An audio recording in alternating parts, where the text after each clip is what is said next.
Testing, testing. 1, 2, 3. Hello, Kokoro here. And today, I know that the schedule said that I'd be doing 3D modeling today, but if you were at yesterday's stream, then you'll know. Sorry, if you were at yesterday's stream, then you'll know that the tutorial I was following to do some animation was terrible. So I'm going to be trying that again with a different tutorial. And we're going to try to do a bouncy ball animation. Right, for starters, let's... Sorry, spaced out there for one. For starters, let's delete the default cube. Let's delete the lights first. We'll get the camera in. I will hide it. And let's go to the tutorial. What's up, Blender Savages? So today on Blender Savage, we will learn how to use the graph editor. And we're going to use the graph editor to create a bouncing ball animation. And then we're going to sneak in there some principles of animation. We'll start out with the swash and stretch. Ease in and ease out. So let's begin.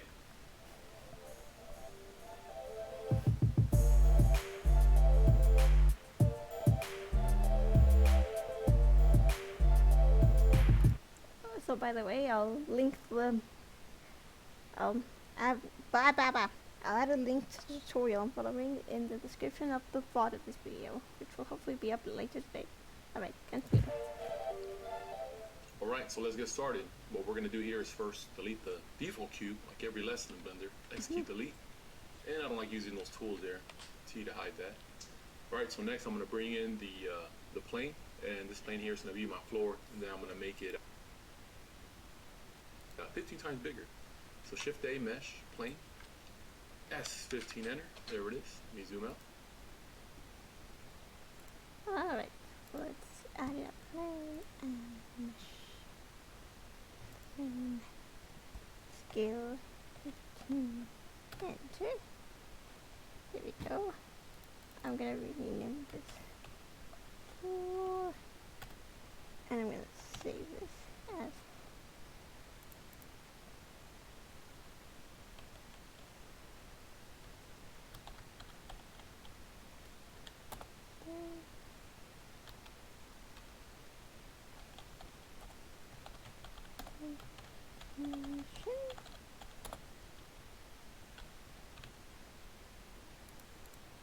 Alrighty. See what we do next. Now I'm going to bring in a UV sphere. That'll be our bouncing ball. And I'm going to move it up along the Z-axis by 0.5 Blender units. And then I'm going to scale it down in half. So Shift A, Mesh, UV sphere, here it is. There it is, halfway into our plane there. Now let's bring it up a bit.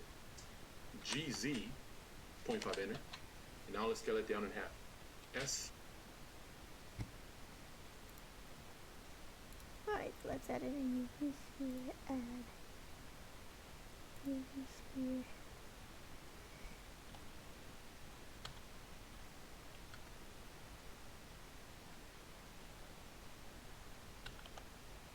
Alright.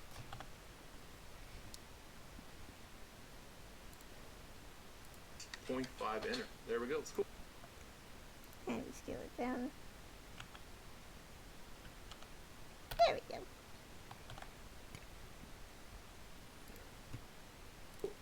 Alright.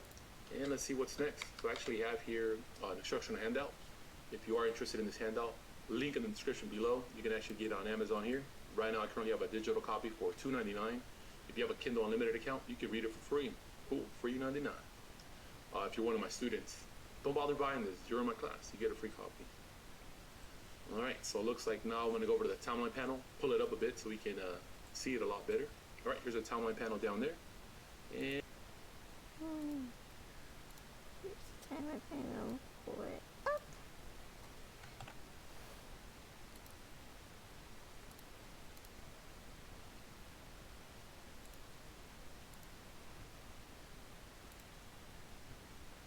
I have a little numbers here, those are the frames, so I want to pull it up.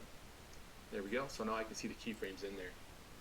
Currently right now my frame range is from 1 to 250. That's how many frames are in my animation. It's 24 frames per second, so it's about a 10-second animation. animating 10 seconds actually takes a good while depending on what you're animating. You could be animating for like an hour or two.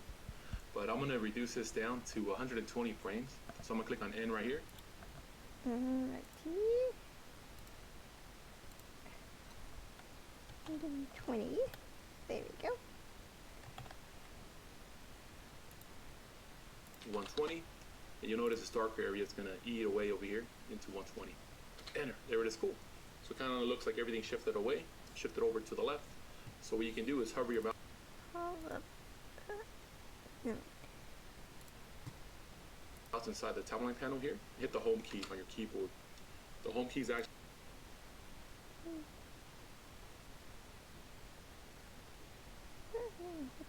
Home. over by page up and page down. It's in between the letter keys and the number pad, right above the arrows. All right, and that's commonly used over in the. Alright. Home key. Oh, there we go.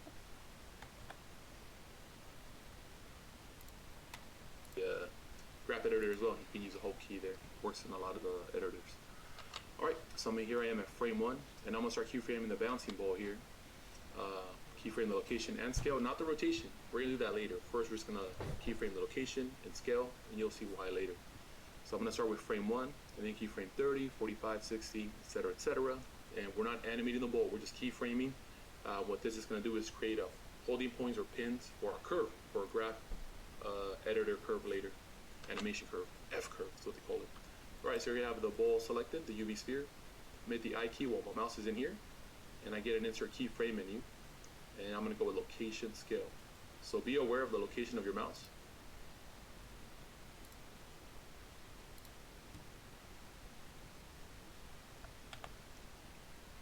Location.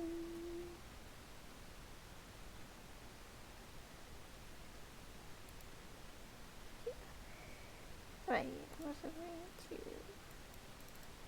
rename this ball. Is it easier?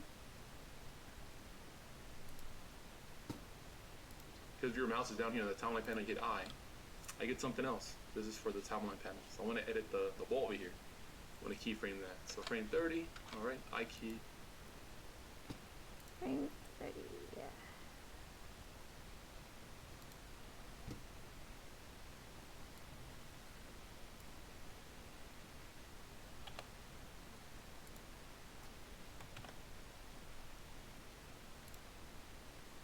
Oh, sorry, mouse over here in the 3D viewport, I key, location scale, and then we're frame 45. Frame 45.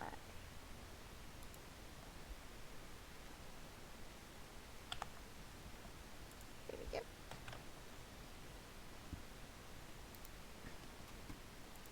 I key, location scale, so I can keep going back and forth. I can also just copy these. I can copy these keyframes. So right now I have all 3 selected. I can tell because I have this yellow triangle here, this yellow diamond, and this bar right here, this yellow bar that goes all the way across. It's telling me that there's no transformational changes or no animation changes in between keyframes. They're just the same. So I'm going to select this one here, drag select. There we go. Control C copy. You want to drag select. Don't click on it, because if you might have multiple transformations that have been keyframed, if you drag select it, you select all of them there. So I have it selected there. Now with my mouse down here, I'm going to hit Control C copy. Alright, so now I have a copy. Now I'm going to go over to frame 60. 60 there. Now I'm going to paste it right there. Control V. There it is. Cool. So Okay, so Control copy. Control paste. There we go.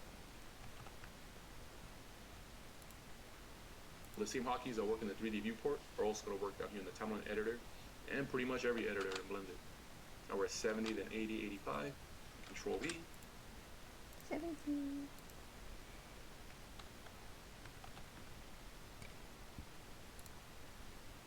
80. 80.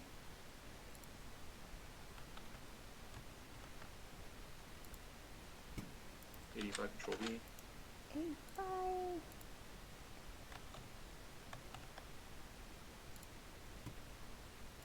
And then 90.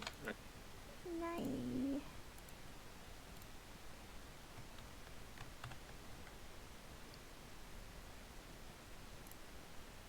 92. 93, 96. Control V. One more Control V. You can also use this right here. You can type in a frame, and then your playhead goes there. That's what these. And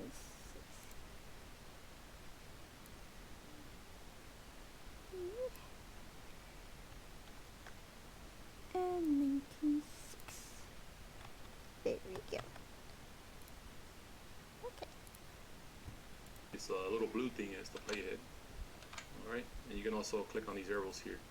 If you move the mouse away, it disappear, but once your mouse is in there, you can change it there. Alright, so I just want to verify I got all the frames here, 130, 45, 130, 45. So it doesn't say 1 there because that was done in the previous step. 60, 70, 80, 60, 70, 80, 85, 90, 93, 96. Cool, so I got them all there. And notice as they get further towards the end, the keyframes actually get closer together, and that's because creating a bouncing ball animation, and as the ball bounces, it loses energy, so the curve gets smaller and smaller. And then also at the end right here, there's nothing going on, and that's because we want to have a complete story here, so we're going to bounce the ball, and then the ball just comes to a complete stop, and it's a lot more satisfying to see the ball come to a stop than the ball still bouncing, being mid-bouncer in the animation, so it's going to create something different. Alright, so now I'm going to go over and bring in the graph editor. Alright, so I'm going to bring in the timeline panel up higher, even more. Oops. So you want to hover your mouse in between the two panels, so you're able to do. Alright, let's bring it up even higher. Oh, there we go.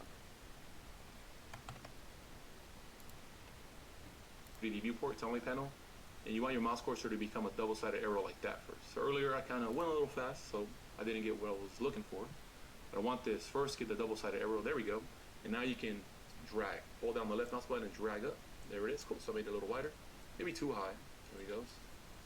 And now I'm going to bring in another panel. And that panel is going to become the graph editor. So to bring in another panel, you want to hover your mouse over one of the corners. So these are corners. Corners are right angles. This whole line right here, that's an edge. That's not a corner. This one going up and down, that's a whole edge. So these are the corners.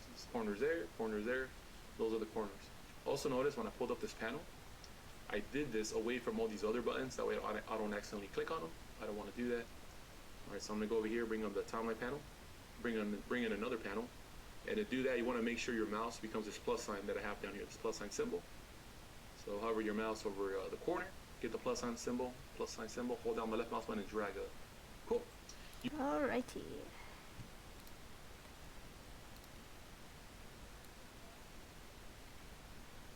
Yes, that'll do.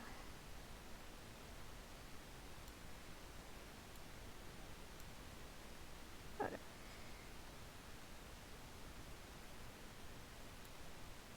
Looks like. No. Where did I go?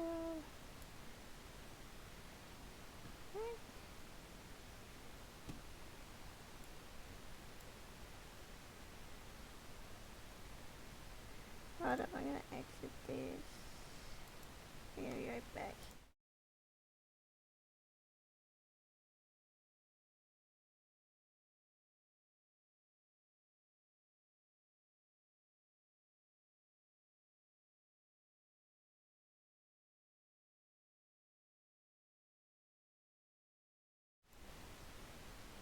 Sorry about that, we'll get it back now.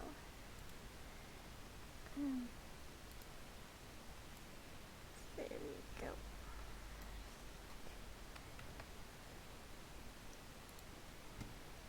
You might be wondering what happened to my keyframes. They're still there, except that earlier I accidentally selected the plane here. So when I select the UV sphere, there it goes. So now they're back. There they are. All right, so down here I have another timeline panel. Let me bring it up higher. I just want the keyframes are visible, but I want this to be the graph editor. So in the top left-hand corner, right here you see a clock icon. You click on it. You get this drop-down menu. And you can choose. Okay. So let's go here, and this will be graph editor.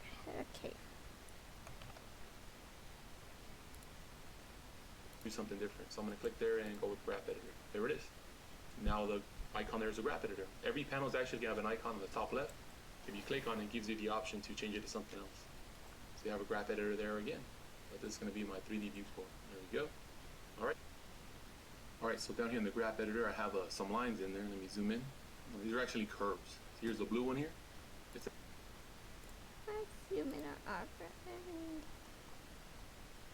There we go. That 0.5, that's because that's where my UV sphere is. It's a little bit above the, actually it's touching the plane, but the pivot point, that yellow dot there, is 0.5 blended units away from the origin, which is down there where the plane is at. Also, if you go over here to object properties, you can see here what's being keyframed. It's in green. So far keyframe the location and scale. Also, hover your mouse inside the 3D viewport window. You hit the N key for Nancy, and then you get the same thing right there. You can use that one as well. And right here, these diamonds are also telling me there's keyframes there. So if you click on one of these, it keyframes it. All right, so here I am. Here's the graph editor. So here we have a bunch of numbers up there. These are all frames. So for each frame here, there's a corresponding frame in the timeline and the overall animation. And this blue thing right here is called the play ahead. You can move it. So you can hold down the left mouse button and drag it, drag and drop. Let's put it right here, frame 1. As you can see here, here's my keyframes. Let me hit A right here. And see now they're all highlighted over here. So let me click in here again. I'll just click in here to deselect.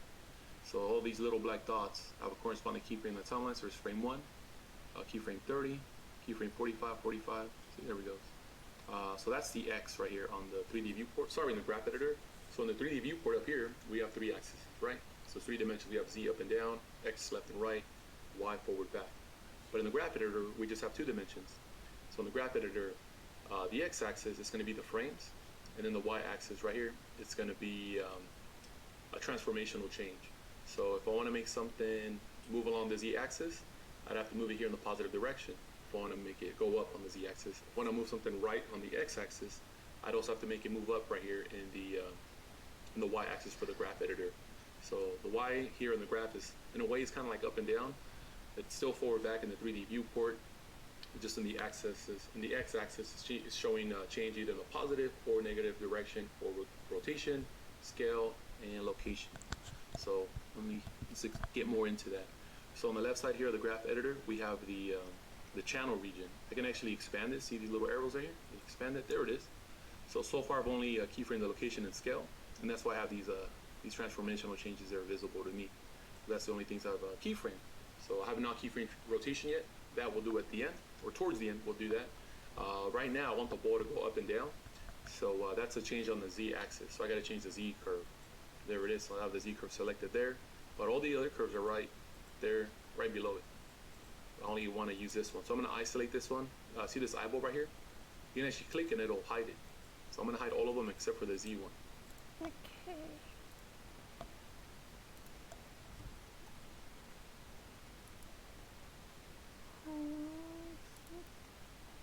Oh, no, not that. Except the Z one. That's good. Okay. There it is. You can also just lock them, but I don't want them getting in my way, so I'm going to just close them. They're still there. They're just hidden right now. Now I'm going to go to the first frame right here, and then I'm going to move that point right here on the curve. I'm going to move it up, and it's going to move my ball up here up. So to see the ball go up, see the transformational change, and click on the ball there. If this happens, it'll happen often where you lose your keyframe. Just select the UV sphere again, it comes back. So I need to go to to frame 1 so I can see the animation change there. There we go. Have that frame there selected. And I can hit G for grab while I have the mouse down here. See, there's the ball already going up and down. You can see it there is moving on the graph editor. So if I go in the positive direction, it goes up. If I go in the negative direction, it goes down. So this lighter blue line there in behind the curve in the graph editor is the 0. And I want to go up by 15 blender units. So I'm going to type in 15 and then Y. There it is. So I did that with 15 Y. Okay.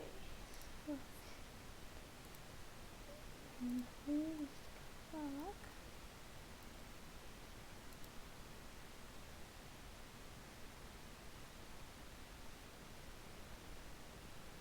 And grab 15 Y. Perfect.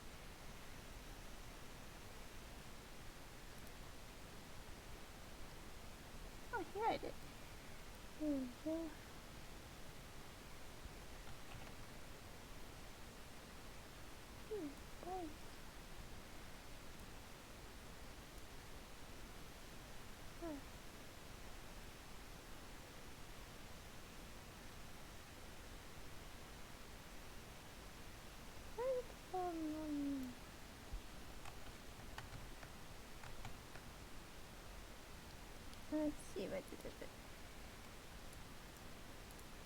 point right here on the curve, I'm gonna move it up, and it's gonna move my ball up here up.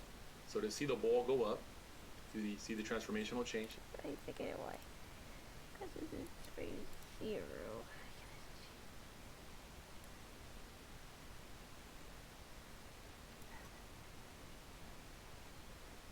Check.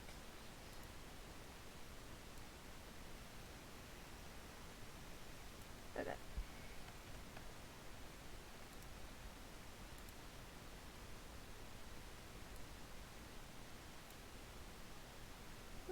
There's a location. Hanging up a location.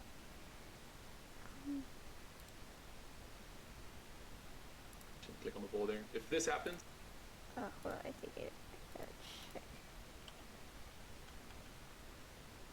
Where's the location?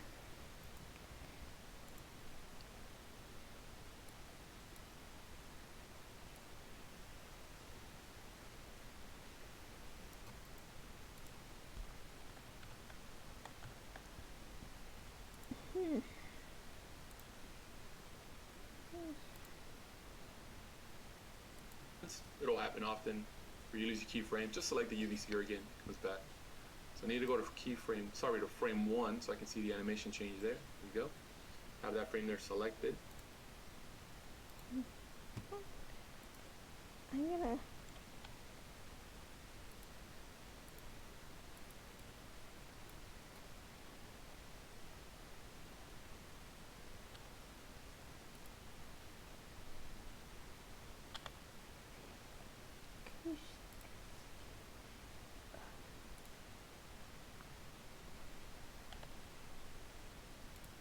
There we go.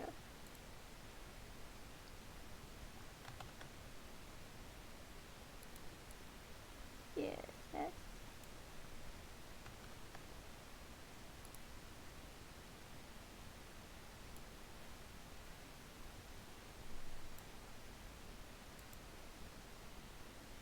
Alright, so let's check it. And I can hit G for grab while I have the mouse down here. See, there's the ball already going up and down.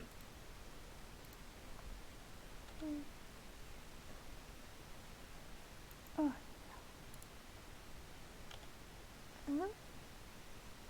It's stretchy it though, not me.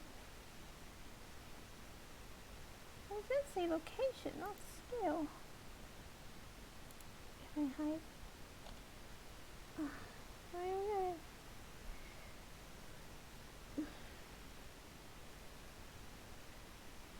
Okay. It's moving, not stretching.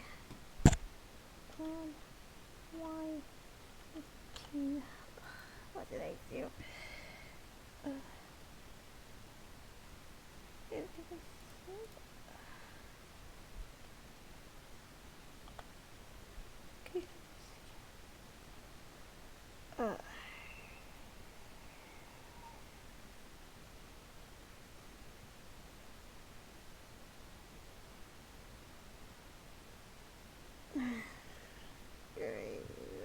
That happened.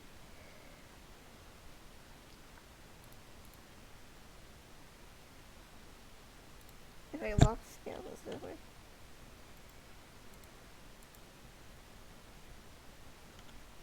Okay, yeah, that works. You gotta lock the scale. So I know it's unlocking. So now it's unlocking, now it's working weird. Not sure why that happened. Not sure why that happened, but oh well.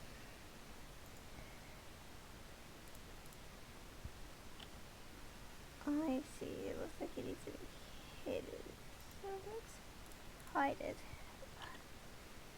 Ah, yeah, that's good. Alright. Let's save. I'll try this again. I'll be right back. It's getting dark here, so I'm just gonna turn the light. Be right back.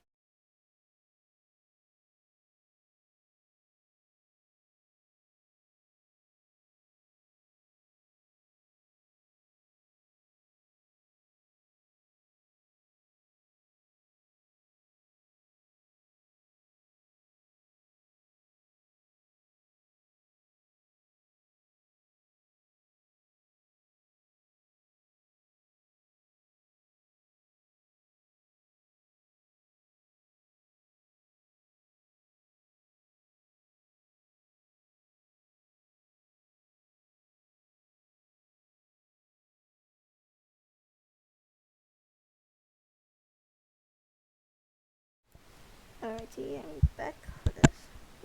Wait, put the mic there. Let's move on. You can see it there is moving on the graph editor. So if I go in the positive direction, it goes up. If I go in the negative direction, it goes down.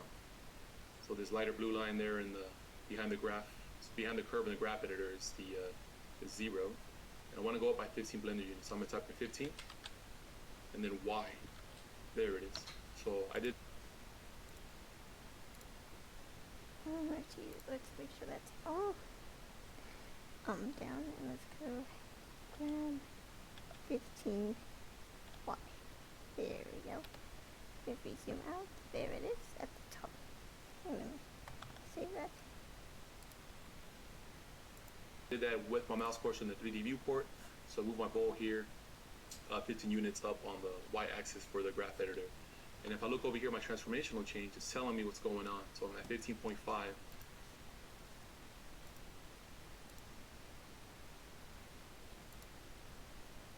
There for the UV sphere on the Z-axis. Alright, so we want an animation curve of a bowl bouncing, so we need the curve to go up and down, just like what we have over here. And we go over here, Z-axis, sorry, Z location change. So we want this, we want something like this to represent the bowl bouncing, right? Alright, so back over here to the handout, which you can find on Amazon. I'm going to go over to frame 45, so I'm going to skip a frame. So every other frame, I'm going to bring the bowl up, but according to physics, once something is dropped, it cannot retain energy to go up higher than the original height. And every bounce is going to be less than the previous bounce. It's not going to bounce up as high. So I'm going to go to frame 45, hit GY 11 enter to bring it up by 11 blender units. So right here, so you skip the frame, over here to the next frame. If you're wondering what these other little dots are, those are just handles. So you can use it to manipulate the curve. But undo, Control Z undo. We're not going to mess with those right now. So I'm going to click on this one. I'm going to bring it up by 11 units there. GY 11 enter, there it is. And the ball's still in the same place because we're at frame 1. So I have to go. Okay, so at frame 45. This frame over this way. GY 11 enter.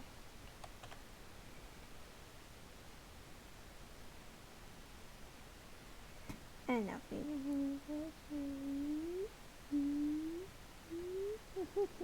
alrighty. Go over here to these other frames. There it is. You can see the change there. There we go. So, and then afterwards, there's nothing, so it just stays flat. So you can see there.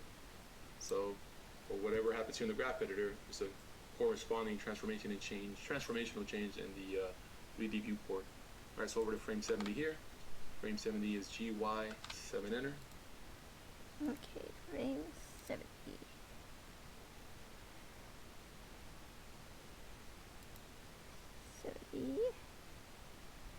GY 7 enter. GY 7 enter. There it goes. And then 85 GY 3 enter. GY 85.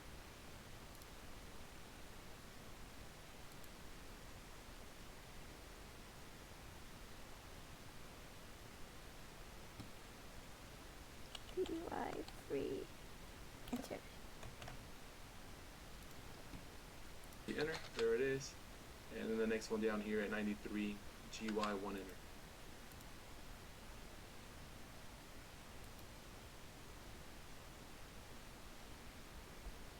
GY 1 enter. There we go. I want to see what this looks like.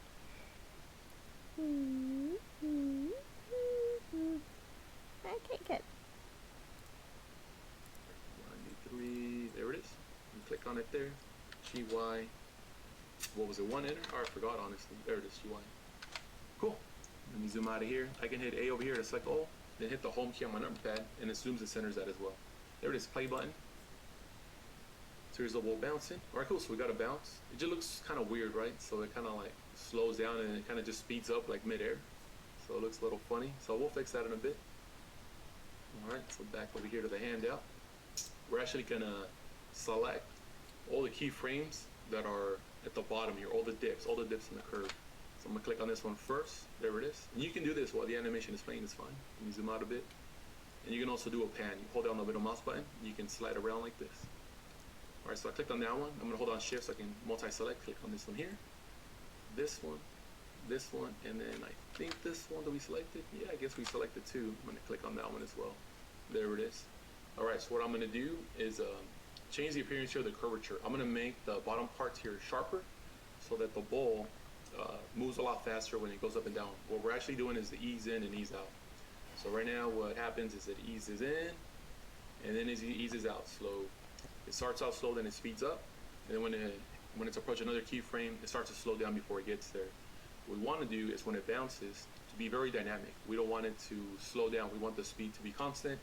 We want the appearance of it slowing down when it's at the top. So you're bouncing a ball and at the top kind of seems to float for a moment. That's what it's doing right now, but we don't want that floating appearance at the bottom. So that's why we're going to make these a lot sharper. So by selecting the dips here, now I can edit them. So I'm going to hit V, and I'm going to change the handle types to vector. It's going to sharpen them up for us. See, there it is. Alrighty.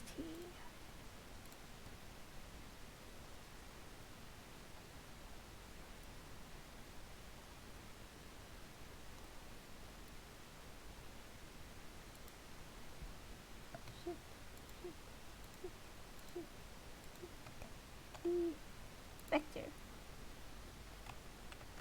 Let's see.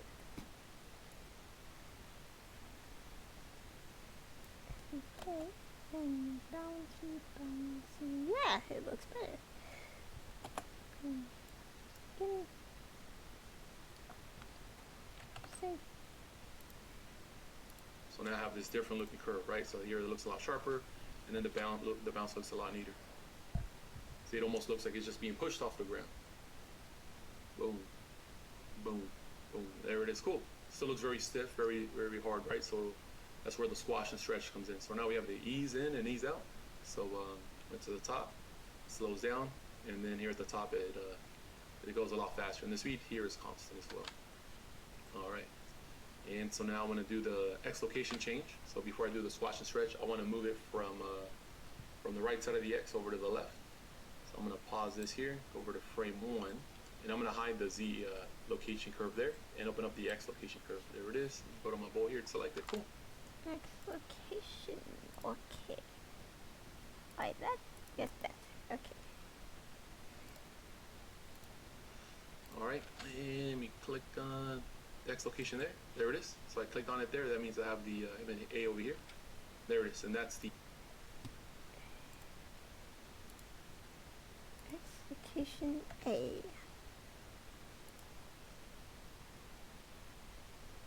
A.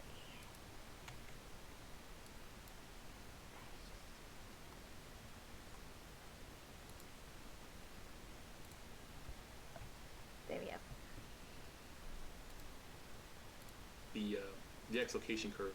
So it's at 0 because the X hasn't been changed. The X is still at 0. Had nothing's done. If I hover the mouse on here, G for grab, so you can see it move there. So I move the curve. What we'll want to do is just have a constant, steady change from point A to point B. So what I'm going to do, I'm going to bring up the curve and rotate it a bit. So right here, I'm going to pull it up by 5 blender units. G, Y, 5 enter. Okay. G, Y, 5. Enter. There we go.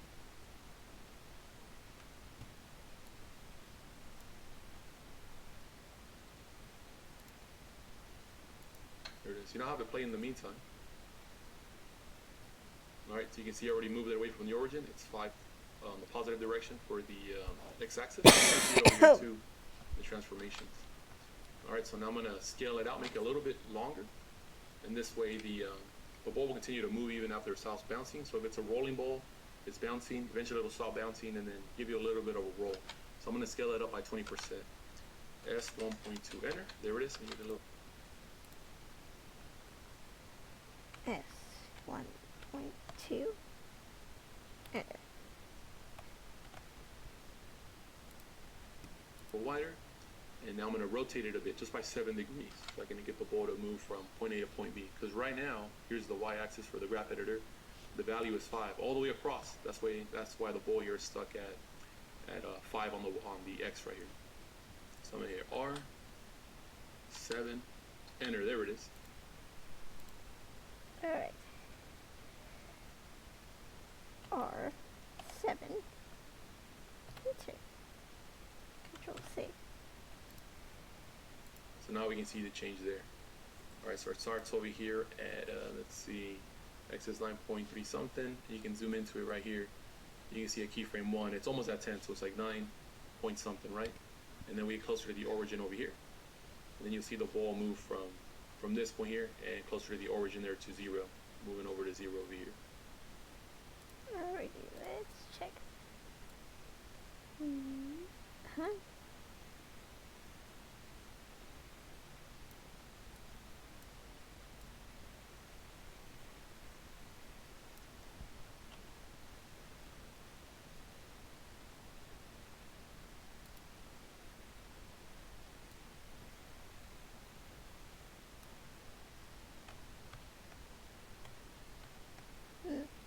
Weird.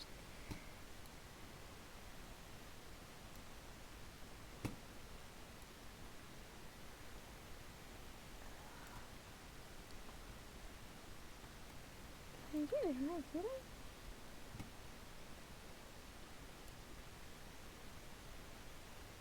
That is not working. It's still staying on time.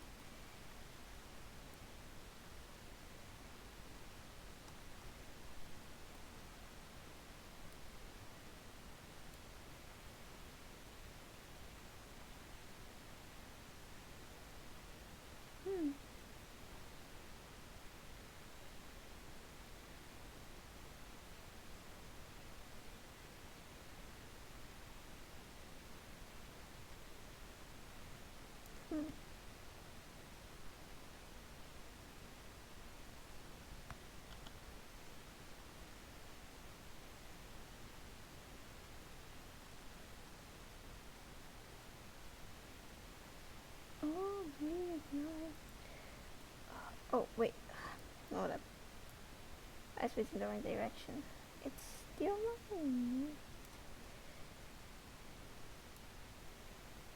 It was kind of, but not really.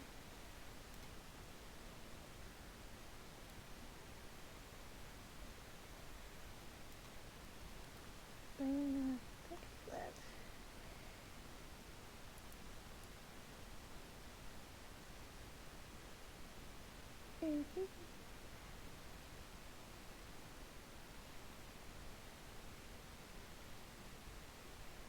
Yeah, it's really kind of, not really. I want to. That's a little bit. We'll just deal with that. And there it is. Cool, and then it stops Yeah, bouncing and it moves a little bit more. Cool, so that adds a little bit more light to our animation right there. There we go, so we're on a roll. Alright, so now we're gonna do the spin. We're gonna do the spin. Alright, so we took care of the key things, which was the bounce and then the distance traveled in the bounce. Now we gotta rotate it. So to rotate it, we're just gonna do 2 keyframes. We're gonna keyframe at 1. We're gonna rotate it a bit. Go to the last frame where it stops rolling, and we'll rotate it there as well. Alright, so I'm gonna start at frame 1 right here. Let me pause it. Go to frame 1. And over here in the 3D viewport, I'm gonna hit 1 for front view. There it is. I can see the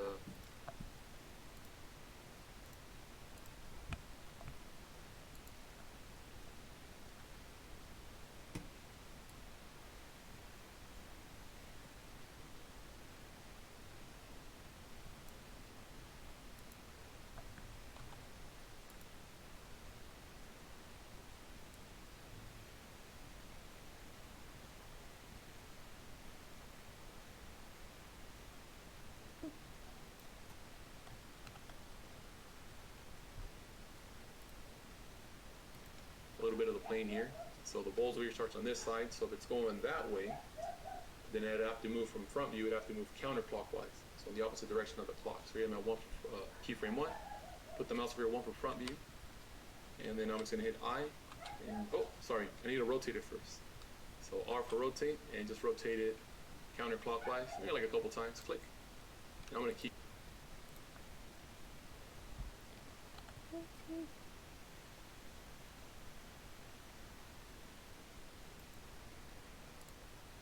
Keyframe that. Now yeah, I can see here that it changed on the Y there. I key and just rotation. rotation, rotation. There it is, rotation. And now I have another set of channels there in my channel.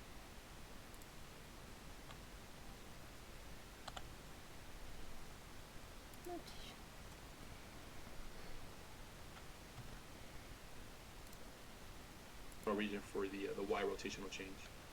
All right, so I keyframe that, and now I'm gonna move forward over here. So one of the last frames here where it stops rolling, looks like it's frame 106.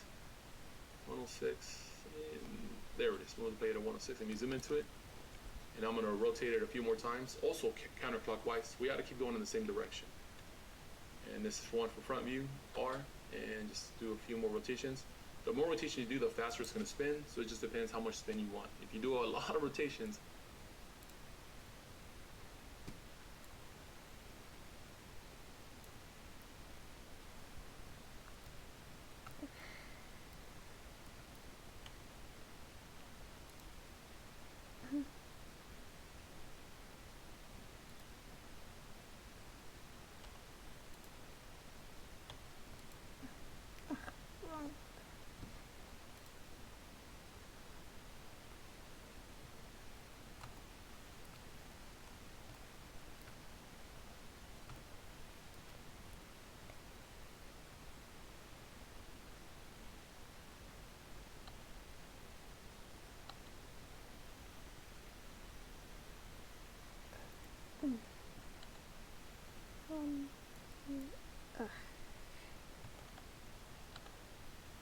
One, two, three.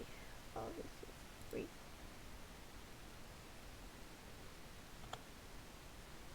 Rotation.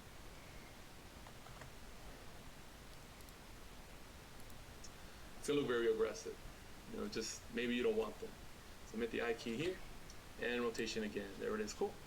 And then I can hide these and then just activate the what should we call it? The Y one right here. It's Y rotation.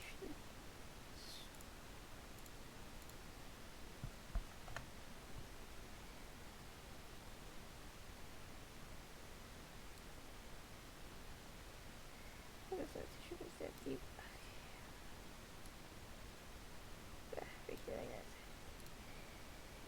see 8, it's like, oh, where's it at? I don't see it. There it is, way down there, way down there. See him hit the home key, and it'll zoom and center it, and it changed the resolution too.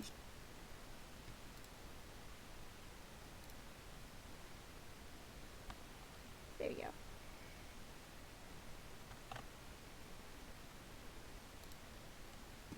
So now the units here jump by, looks like by 500. Hit the home key. I'm at the home key again later to readjust it because now it's a little bit off. But there's a curve showing the roll.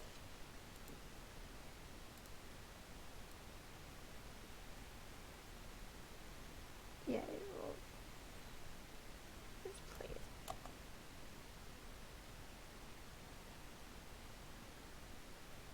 That'll do. Oh, perfect. What the hell is in there? Let's see, play button. Watch the animation here. There it is. You can't really see the roll too much, so you can see it there towards the end. Since it's a spherical object, spherical things when they're spinning a little hard to see. So I'm gonna pause that, and I don't have to worry about the rotation anymore. Rotation's done. It's set. Now I'm gonna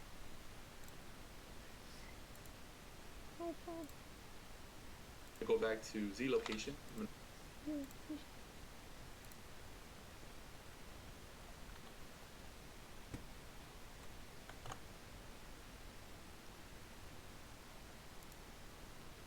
Close all these eyeballs, open Z location there. And let me zoom out, let me try going up here. See now if I try zooming in, the curve doesn't look like it looked like earlier, right? That's because the resolution of it changed to accommodate the large rotational transformations. So now I select the Z axis here, A to select over here. And their curve is still there. It's just the values here are a lot different. See now they're jumping by increments of 1.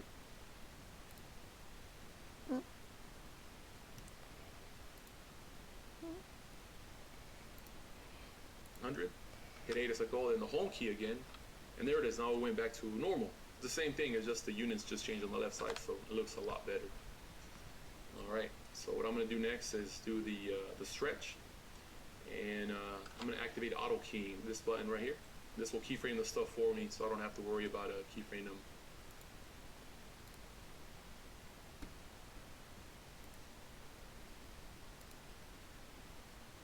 about having to hit I every time I keyframe something. It looks like I hit my timeline. Make it a little bit more visible there. All right. So usually what happens in animation, I don't know if this happens in real life, but right before you get to a bounce, right before your ball hits the surface, it stretches. So that's how they teach it. All right, so you want to get over here to somewhere near the dip, on the left side of the first dip right there. Move your timeline, your playhead right there, right now. 28.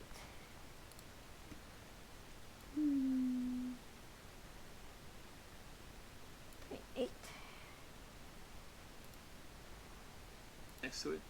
So here I am, one for front view. The plane is down there, you just can't see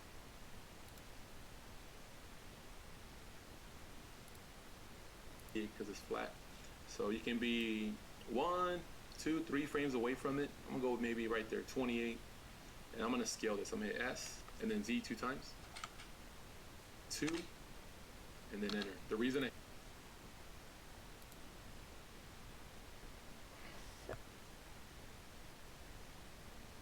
S C 2. Enter.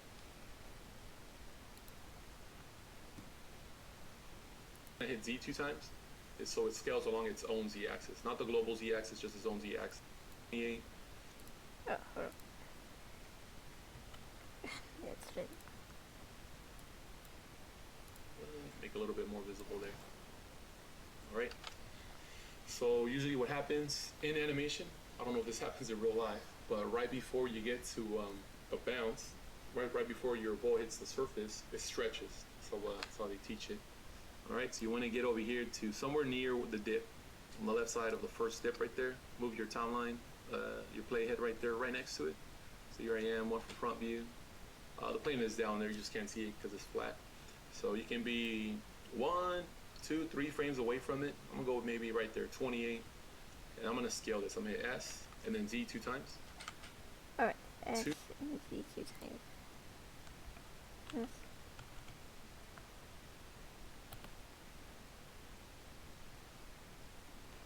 Seems like, yeah, I did something.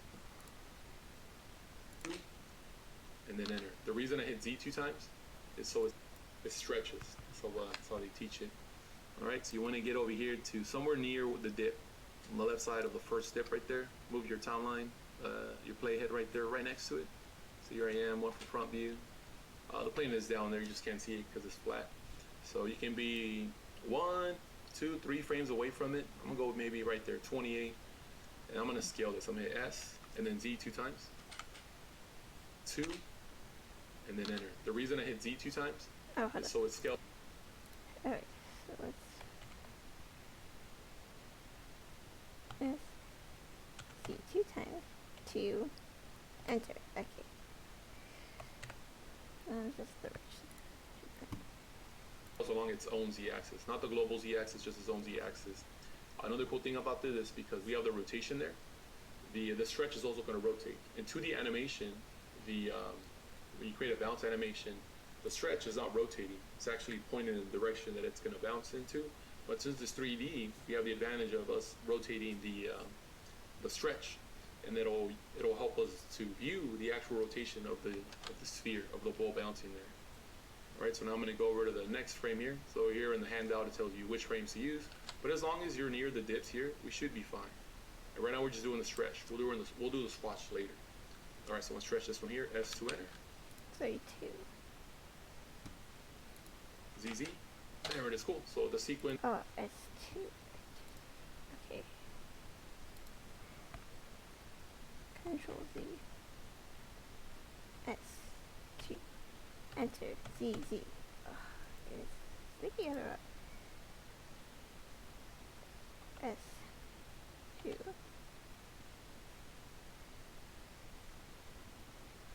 ZZ. Enter. Okay.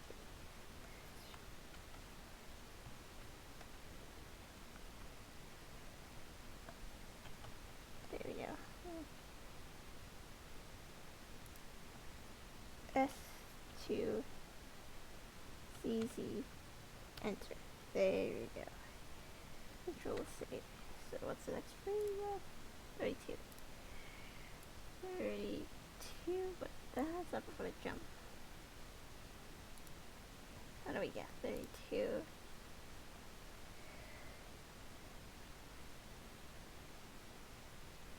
S T Z. Enter. Like.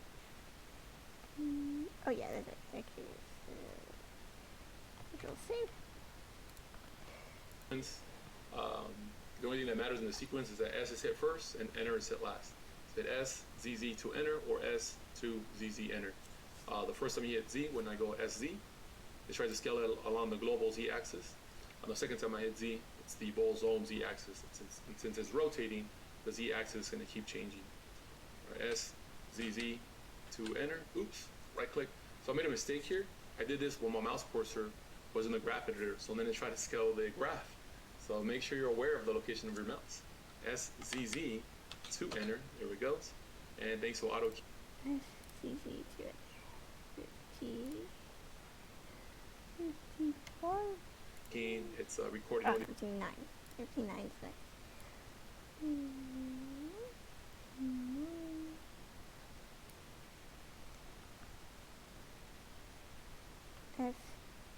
SZZ 2.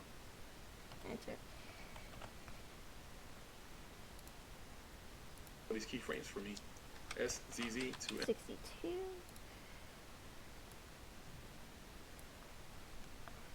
SZZ 2. Enter. Over here to the next step. 79.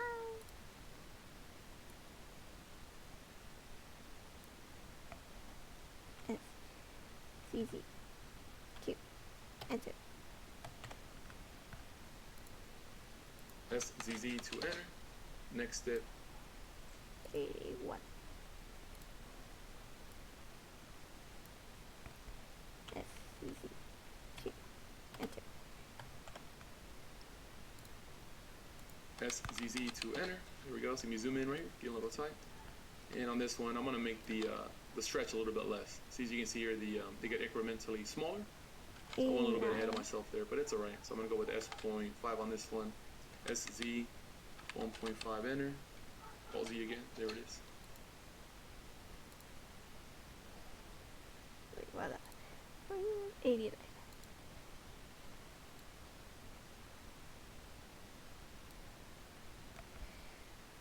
SZ 0.5. Z again. And I hope that's right.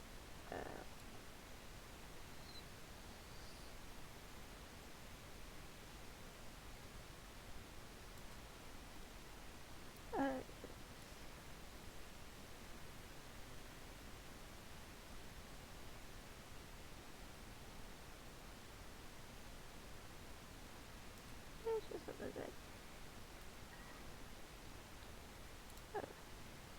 And then this one right here. I did that right. And it's recording all these keyframes for me. SZZ to enter. Over here to the next step. SZZ to enter. Next step. SZZ to enter. There we go. So let me zoom in right here. Get a little tight. And on this one, I'm going to make the stretch a little bit less. See, as you can see here, they get incrementally smaller. So I went a little bit ahead of myself there, but it's alright. So I'm going to go with S.5 on this one. SZ 1.5 enter. Alt Z again. There it is. Oh, it's there. And then this one right here. 91.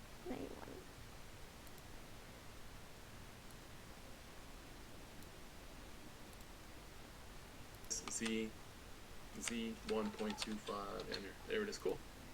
Hold up. I'm gonna.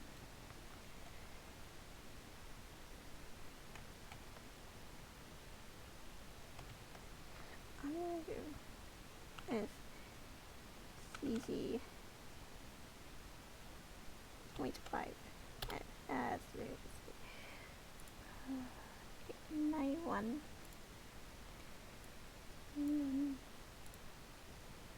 Alright, so I'm at the play button. Stretch a little bit less. See, as you can see here, they get incrementally smaller. So I went a little bit ahead of myself there, but it's alright. So I'm going to go with S.5 on this one. SZ 1.5 enter. Alt Z again. There it is. And then this one right here. SZ Z 1.25, enter. There it is. Cool.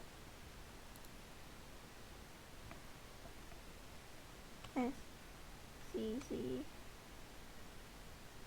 1.25. Okay.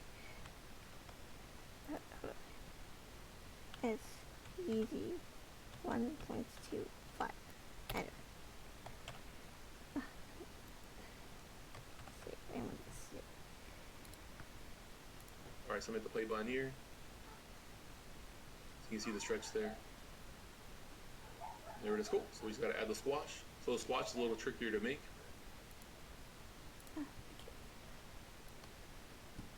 Can I actually do it out? Let's see. Well, does the stretch have to be too early, maybe? I guess it's alright.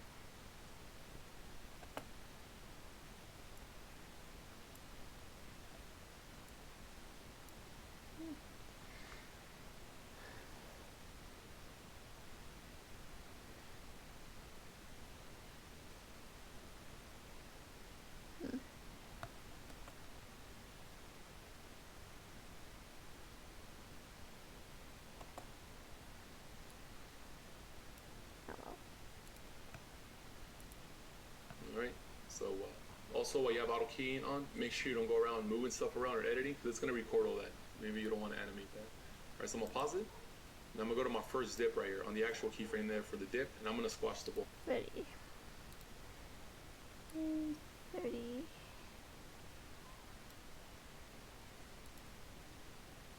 Well, I made one for front view, and me zoom in.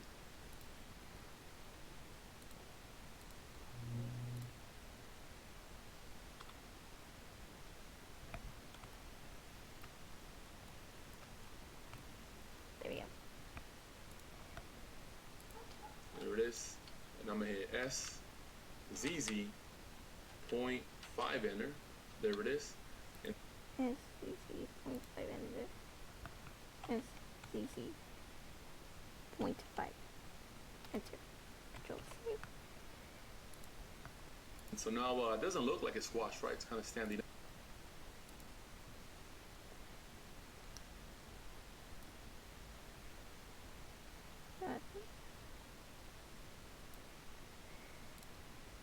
Yep, so I got to rotate it and then bring it down onto the plane, which is going to be on the red line. So here I am still with auto keying on my frame 30. I'm going to R for rotate and rotate in the same direction as your other rotations, which currently right now is counterclockwise. So right about there, click. This is fine.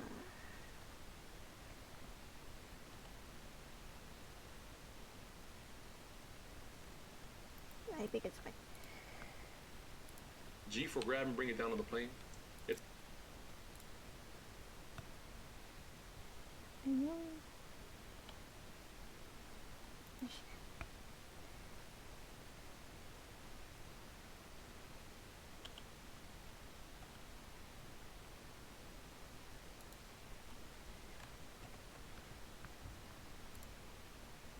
It's okay if it goes through a little bit, it's fine.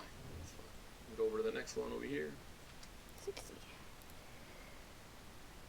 not gonna be perfect, but it's doable. This is a test iteration anyway. And then SZZ, 0.5 enter. And CC 0.5 enter. Alright, so this definitely is. So changing, so I'm going to rotate. We gotta rotate it anti-clockwise. And I'm gonna bring it down. I'm not sure how this is gonna look. Let's see actually.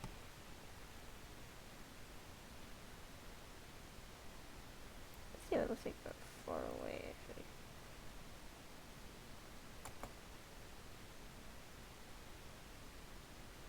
That looks okay. Well, perfect, but it's doable. So let's do one zoom in.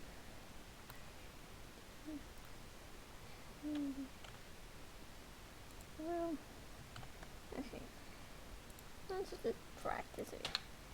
R for rotate against the clock, counterclockwise. G for grab, bring it down a bit. There we go. Next step over here. 80.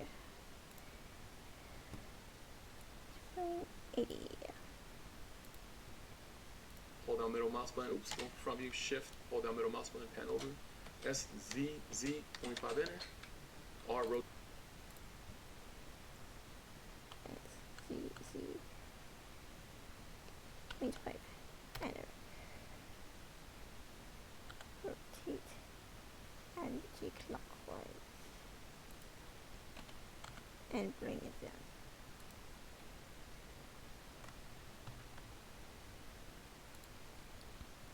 Rotate counterclockwise. Click G for grab, bring that down a bit.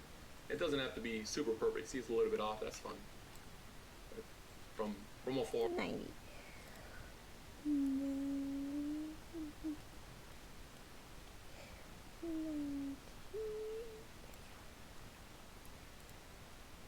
Alright, no one's gonna notice. S, Z, Z, 0.5 enter.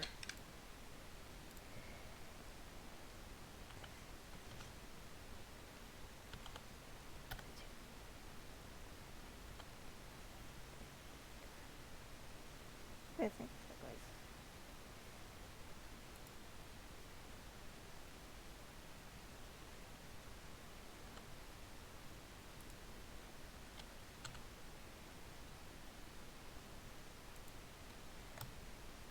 I have no idea how to do that.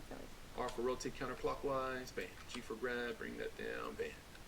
And then the last one right here, we're just gonna leave it as is, because that's where the bounce stops. Alright, let me zoom out, turn off the record button there, and play button. Okay. Let's turn this off. Should have been one. See what it looks like. Let's go back. Boom. Boom. Boom. Boom. Boom. Okay, it looks.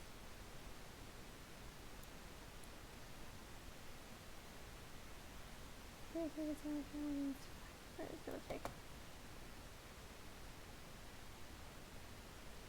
Alright, not perfect, but it's doable. I can always just not have that first one in the final shot. And there we go, there we go. Cool. See, you can see the squash and stretch right there in action. Nice, I like it. Alright, see what's next. So we got the squash, we got the stretch right there, rotating against the counterclockwise against the clock. Alright, so now we're going to start coloring this. First, to smooth it out, I made the decimal key right here to zoom and center the UV sphere. So I have the UV sphere.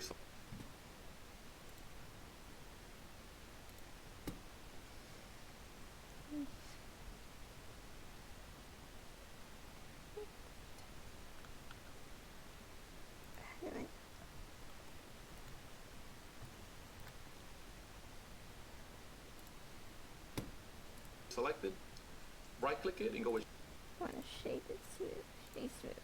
There we go. It'll say shade smooth. See, it's nice and smooth now. We hide this. There we go. I did all. And auto keying is off, alright. And now I'm going to color it, but I need to be able to see my colors, so I'm going to go hit the Z key here in the 3D viewport and select either rendered or material preview so you can see your materials. So I'm going to go to the rendered.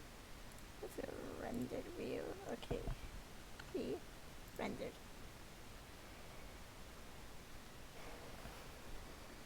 There we go. Gives me a preview of the final product.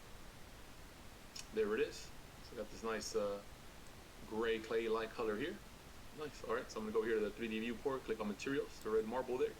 New, and I'm just going to color it red, like a red bouncing ball. Shift, R-E-D. Oops. Alright. Awesome. Material. Material. I'm gonna have the pink ball. Pink.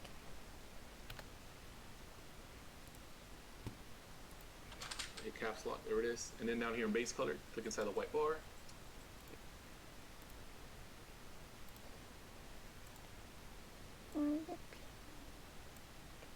That will do. And and choose the red color there. There we go. And maybe even color the plane. It's up to you guys if you want to color the plane.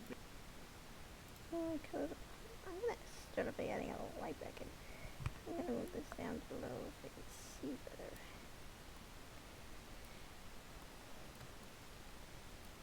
I'm gonna add a light. No. White light.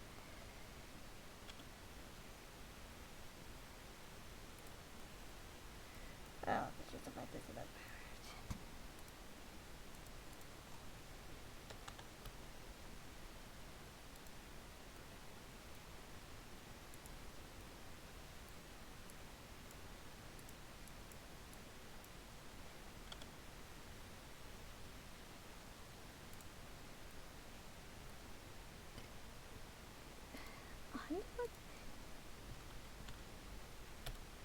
I might reach 500.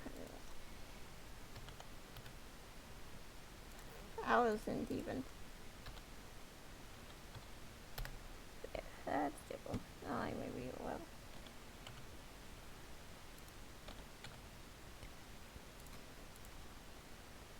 I will keep the floor light.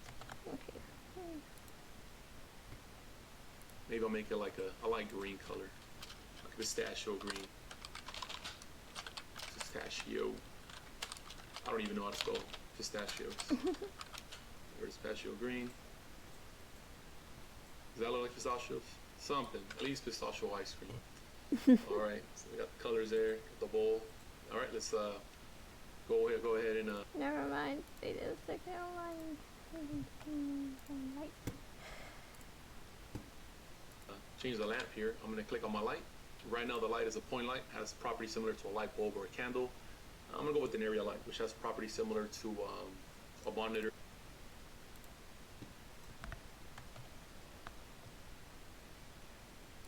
Area light. TV screen, a cell phone screen, something like that. It's just a little bit wider. It's not as strong, so I have to jack up the strength on that too. So click on the lamp, go to lamp data over here, green light bulb. You won't see that unless you have the lamp selected. See if I have mesh selected, I get a green triangle. So click on the light there, green light bulb, over your area. There it is, cool. And I'm gonna bring it up by 15 blender units, GZ15 enter. There it is, that way it's above the bowl there. And Let's have the bowl.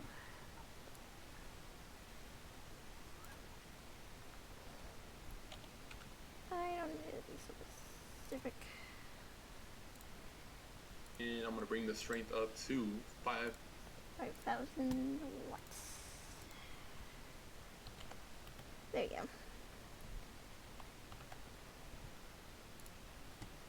1,000 watts. So here's the power. It says 1,000. Let's go 5,005. 1, 2, 3. Enter. There it is. It's brighter. And I'm gonna hit one for front view and make that my new camera view. One for front view. Let me zoom out a bit there. So I can tuck these down a bit more now, right? Control alternate 0. This is my new camera view. Cool. There it is. Let me click on my camera frame. G for grab when I'm going up. GZ. 1,000. Let's go 5,005. 1, 2, 3. Enter. There it is. It's brighter. And I'm going to hit one for front view and make that my new camera view. One for front view. Let me zoom out a bit there. So I can tuck these down a bit more now, right? Control alternate 0. This is my new camera view. Cool. There it is. Okay, so let's unhide the camera. I'm gonna do the camera to view. I'm gonna click 1 and we're gonna hit it. Control Alt 0. There we go.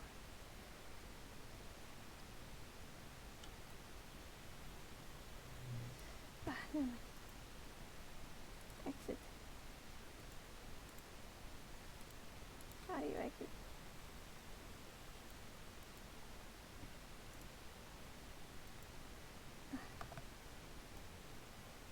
Oh, switch.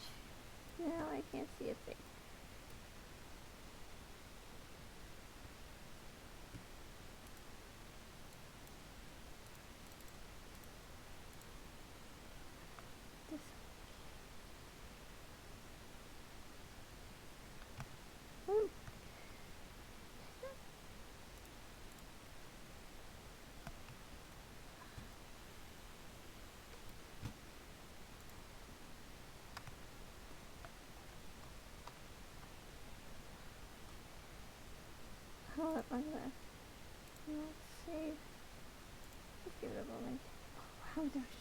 save.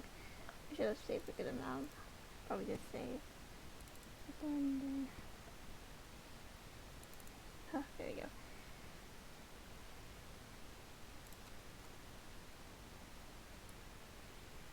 Gotta click on the ball right. Okay, good.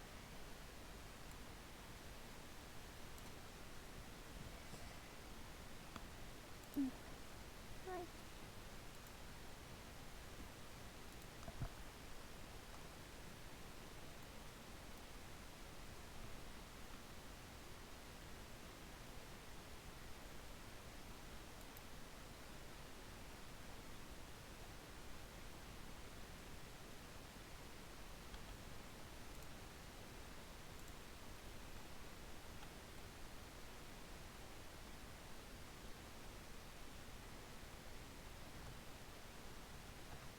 There we go.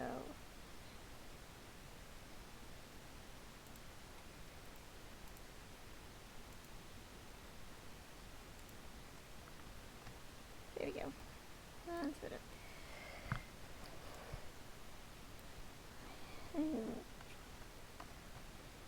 Oh, fudge.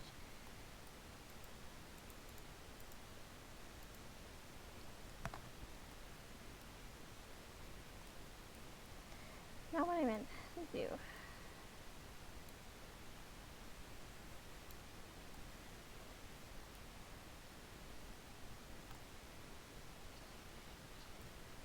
Render view and also view rendered. Control 0.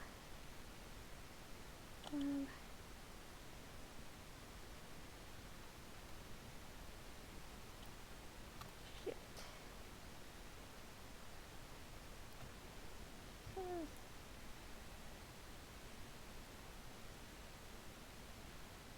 Yeah, that's good. 0. Okay, there, that's a good place for the camera. Control save. Let me click on my camera frame. G for grab when I'm going up. GZ. Let's get a better view like that. And zoom in there. Hit the play button. See how it looks here.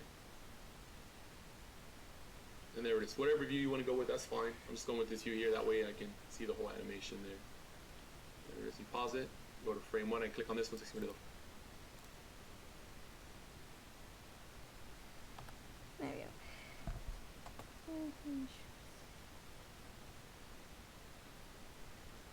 There we go.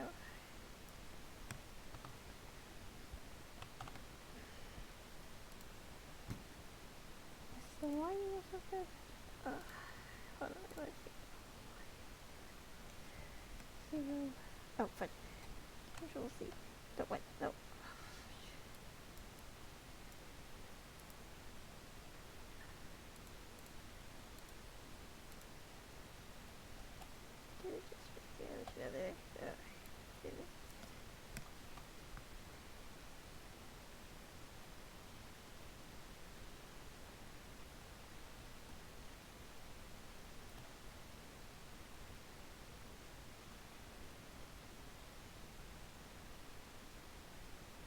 Good.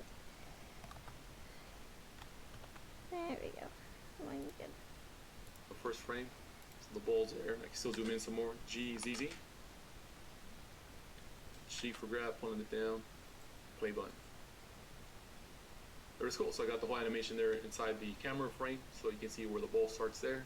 Seems to appear pop out of air. Self-manifest out of the air there. Alright, so I'm going to go over here to the render tab, and now I'm going to activate these render aids to improve my animation. Here's the render tab. Activate ambient occlusion for improved shadows. Just click on the box to the left of it. Okay, let's better render. Ambient occlusion. Better shadows. Blue for some of that glow light, little Blue for glow light. Blue. fuzzy light.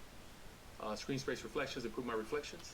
And let's see an example of that. So here I have the ball there, next to the plane. Let's get closer to the plane. There it is. I'm going to activate screen space reflections. You might be able to see some of the green there bounce off on the ball. There it is. See, you can see it right there. Screen space reflection.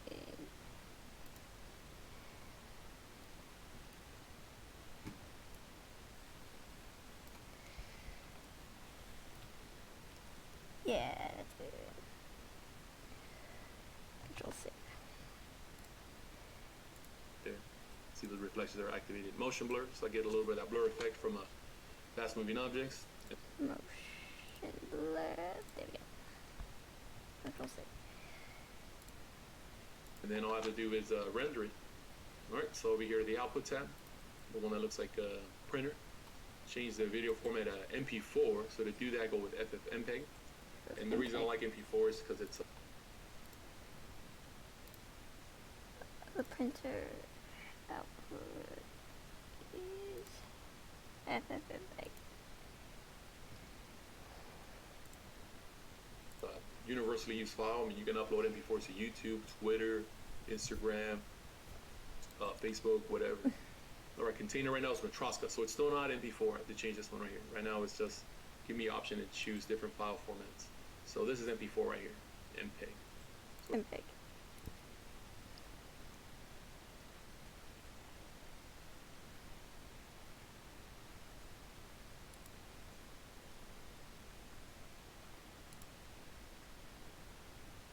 Oh, where was it?